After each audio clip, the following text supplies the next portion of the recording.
Welcome back to the Real News Network. I'm Sharmini Pires coming to you from Baltimore. I'm joined by John Weeks. He's a professor of emeritus of the University of London and author of his new book, The Economics of 1%, How Mainstream Economics Serves the Rich, Obscure Reality, and Distorts Policy. Thank you so much for joining me again, John. Thank you. John, so we were talking about how Greece got to where it is now in grave debt, and the new finance minister, Yanis Varoufakis, negotiating in Europe with European finance ministers and the Troika on what can Greece do in order to, make sure it doesn't default, but at the same time meet its mandate and its commitment to its voters that just elected them into power. But this segment is dedicated to how Greece got there. So, John, how did Greece get there? Well, it's a long story, which I'll shorten and you might say, which I'll bullet point. But first, let me say one thing that everybody should get sorted out, that there's brinksmanship being played in the European Union, but it's not by Greece. The Greek government is accused of being, intemperate language and pushing things to the brink. The brinksmen or the brinkswomen are in Germany. They aren't in Greece. Okay, how did we get to this situation? We need to go way back. We need to go back to World War II when Germany occupied Greece for 3.5 years. The Nazis invaded Greece. They occupied it for 3.5 years. For 3.5 years, tens of thousands of people were killed. But the relevant thing for the current Greek debt is that during that occupation, the Nazi government required the puppet government in Athens to make loans to the German government to pay for the occupying forces. You might get your head around that for a moment. So you had the Greek people paying for the soldiers that were occupying them. All right, they were forced to do that. They were forced to do that. There was no choice, and the loan was at 0 interest rate. At the end of World War II, the German government recognized that this was unfair and it promised to repay it. If that were now increased at the market rate of interest all those years, it would be close to 100 billion euro, about 40% of the Greek debt. That debt that Germany owes Greece is not included in the reparations agreements which were made in 1953 and at several other meetings that finally cleared up what Germany owed the victorious powers. By the way, Greece got relatively little of it. Most of it went to the major powers, as you might expect. Okay, so why is that relevant? It means the Greek finance minister has raised this, and it is probably something that even could be litigated. But it gives a tremendous moral strength to the Greek argument. I would say that's the first point to make about how we got here. The second point, before we actually get to the Greek debt, is in 1953, there was a meeting in London over the debts which the German government owed to the victorious powers, and banks and the governments who were the creditors received a haircut. That is to say, the German government managed to get a renegotiation of the debts that it owed, which I think under no circumstances could be considered odious, except in the sense that the German government could have said, well, we are no longer Nazis in power, so we shouldn't have to pay this. Now, all the Greek government is asking for is a similar type of a treatment. So how did they get so much debt? I would say probably one of the most important things was in the 1990s when the Greek government wanted to enter the euro. And this is an example of be careful of what you want because you might get it. So it had to stabilize the drachma in order to enter into what was called the exchange rate mechanism. Explain that, John. What do you mean destabilize the drachma to enter the euro? In the 1990s, in the planning for the creation of the euro, every government that wanted to join the euro, for example, the British did not want to join, but every government that wanted to join had to link to, in effect, the Deutschmark and hold their currency stable in relationship to the Deutschmark. So their currency was only allowed to fluctuate a little bit. And at the same time, they were required to have a certain rate of inflation and fiscal deficits and debt and so on. But those things were really secondary because a lot of people were doing a bit of, quick and dirty finance about it, such as the Italians and also the French, in order to make those rules. So the main thing is that you have to stick to the movements of the Deutschmark. And the way the Greek government did that was by borrowing hard currency to support the drachma in relationship to the German currency. So they built up much of this debt, not for wild spending on social expenditures or pensions or early retirement, all of these sort of myths about the lazy Greeks. They built most of it up in order to enter the euro. So they got to the year 2000 and they had a substantial debt.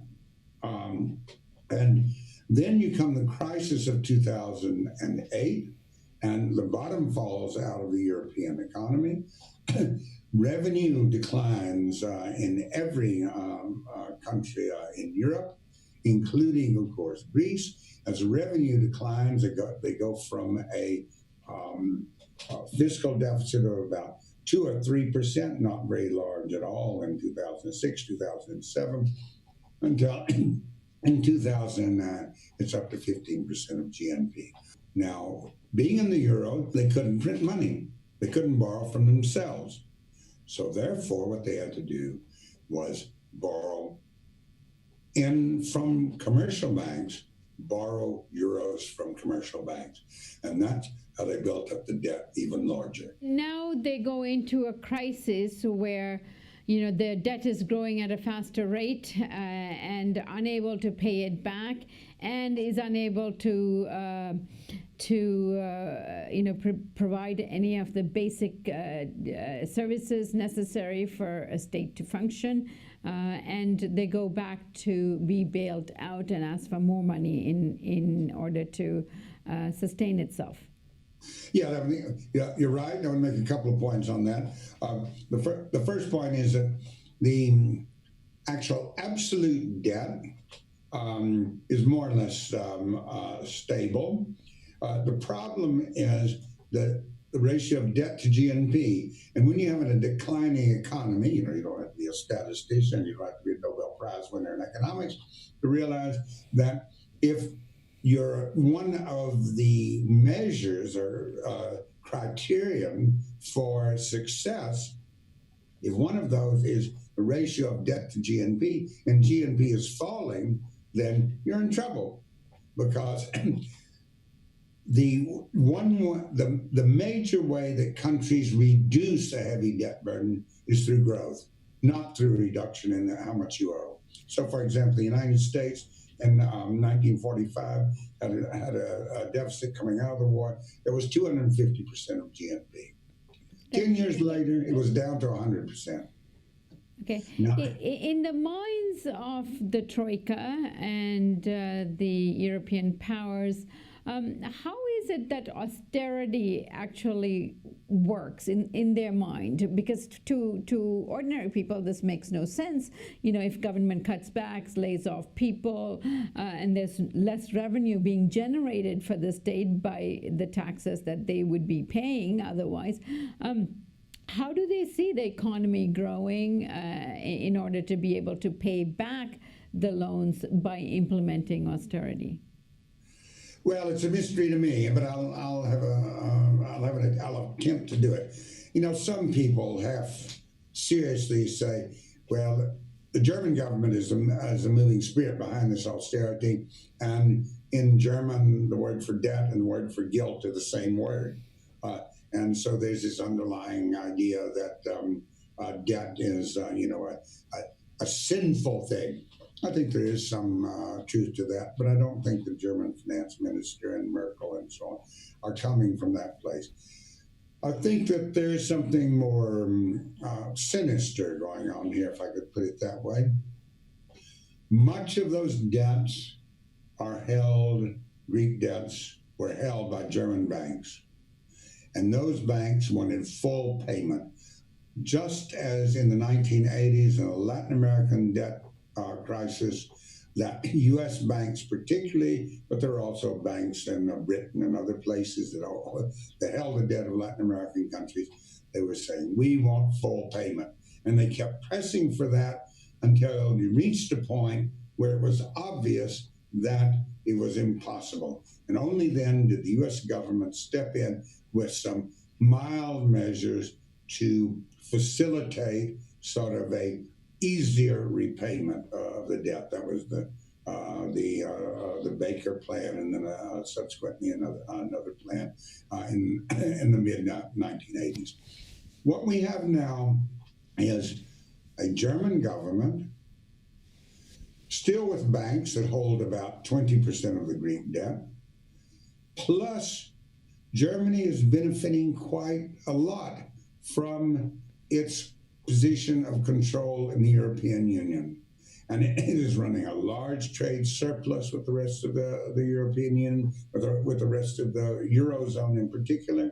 And I think it is to the benefit of German big business that these austerity policies are maintained.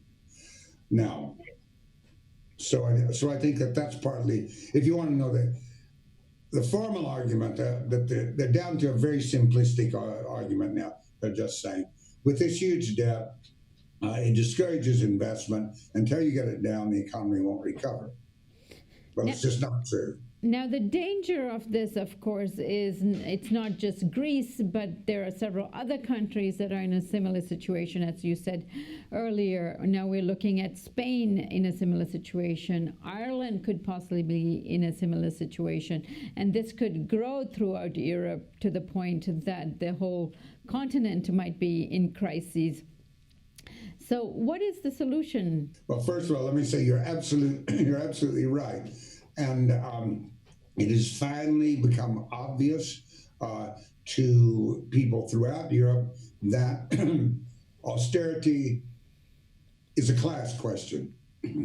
The austerity falls on the poor and the middle class. It doesn't fall on the rich. And debt is a class question. The debt is incurred by the rich. They, for the most part, the banks and other financial institutions hold the debt, and it's the people who pay it off. In addition, that one thing that's been absolutely crucial to these austerity plans is the reversal of the balance of trade of the countries suffering from austerity policies, in which they're supposed to run a net surplus in trade. Well, again, you don't have to know a lot of economics to understand that. So not only has Greek GNP been going down, but the amount available to Greeks has been going down. Because if you run a trade surplus, what that has to mean is that what you consume domestically is less than what you produce domestically. And that trade surplus is funding the repayment of the debt. It is an unrequited outflow. It's as if the German government came and picked up in big trucks, Greek olive oil and Greek whatever else the Greeks export, and shipped it off and didn't pay for it. That's in effect what is happening. And I think in Spain, in Ireland, that's beginning to be recognized as what is happening. I think it's also beginning to be recognized in France, but unfortunately the response in France is a rise of the far right, not a rise of the left, and that is the real danger. I was, up until just a few months ago, I was quite pessimistic. I thought that the austerity policies were going to provoke a rise of fascism again in Europe. But fortunately for all of us, in Spain, in Ireland, and Greece, the progressives are leading the fight against austerity, and I hope that dampens down the rise of the fascists in the other countries. Right. And John, we're going to be following what the Greek finance minister has tabled in terms of what's a more rational plan for the Greek people, and how the finance ministers of Europe is going to respond, as well as the Troika. And I hope you join us for further analysis on this in the near future. Well, I would very much like to do that. And I would say to all of your listeners, keep your eye on this, because this is not some strange, arcane thing that's going on in some small country in the corner of Europe. This is something that affects all of us in every country. And thank you for joining us on the Real News Network.